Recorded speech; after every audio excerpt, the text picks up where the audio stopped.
Bismillahirrahmanirrahim. Batı Afrika'nın Togo ülkesinin Jamba şehrinden 15 kilometre uzaklıkta Yalva köyündeyiz. Yalva köyünde bugün Allah nasip ederse su kuyusu çeşmemizin açılışıdır. Çeşmenin açılışında Şemsettin ve İfakat Uyar kardeşlerimiz bunu üstlendiler. Rabbim hayırlarını kabul etsin. Umut Kervanı Vakfı olarak hayırlı hizmetlerde aracı olmaya, köprü olmaya devam ediyoruz. Rabbim hayrınızı kabul etsin. Rabbim bereketlendirsin inşallah. Rabbena atina fid dünya hasene ve fil ahireti hasene ve kina azaben nar.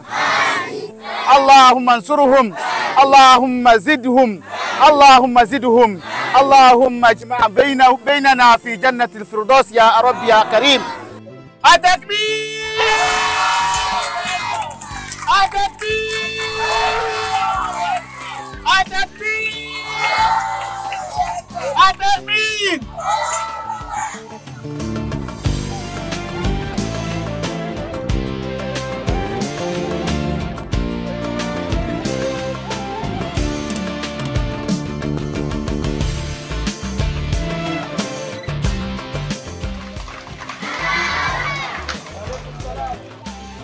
Umut Kervanı İnsani Yardım Vakfı olarak Afrika'nın Togo ülkesinin Jamba şehrinde yaklaşık 20-25 kilometre uzaklıkta olan Rudia köyündeyiz. Bu köyde hayırseverlerimizin vermiş olduğu su kuyularını açmaya devam ediyoruz. Rabbim hayırlarını kabul etsin. Bu kuyumuzun da katkıda sunan Türkiye Tunç Batol Kaşkar isimli kardeşlerim. Allah onlardan razı olsun. Hayırlarını daim eylesin inşallah. Rabbim ecirlerini iki cihanda da versin.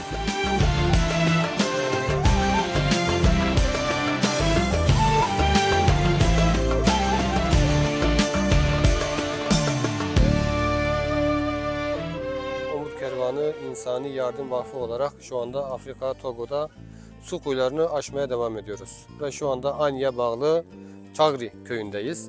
İnşallah burada bir mescidimizi de inşa edeceğiz. Bu mescidimizin hemen yanında da hayırseverlerimizin vermiş oldukları çeşmeli su kuyusunu da inşallah bugün burada temelini atacağız. Evet, Bismillah diyerek ilk kazmamızı vuruyoruz. Ya Allah, Bismillah.